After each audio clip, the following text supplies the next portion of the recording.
நான் ஏற்கனவே சொன்ன 2 நாட்களுக்கு முன்பு கூட இந்த தகவல் கிடைக்கும் போது சொன்ன சில தகவல் வருது. பாகிஸ்தான்ல நிதி வாங்கியிருக்கிறாங்க, சீனால நிதி வாங்கியிருக்கிறாங்க, வடகொரியால நிதி பெற்றிருக்காங்க. இவங்கெல்லாம் நம்ம நாட்டை அச்சுறுத்தும் அந்நிய நாடுகள்,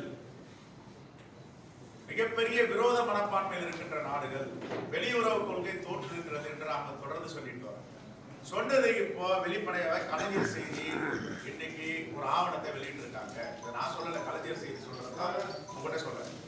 இதுல என்ன சொல்றாங்க அவங்க, 2019 பிப்ரவரி 14 புல்வாமா பயங்கரவாத தாக்குதல், 40 நம்முடைய ராணுவ வீரர்கள் கொல்லப்பட்டார்கள். ஆனால் அந்த அப்பவர் கம்பெனியில இருந்து 1 மாதங்களுக்கு பிறகு நிதி வந்து சேருகிறது. இது எதற்காக இந்த நிதி கொடுக்கப்பட்டது, ஏன் கொடுக்கப்பட்டது, என்ன கைமாறு செய்தீர்கள், நம்முடைய ராணுவ வீரர்களை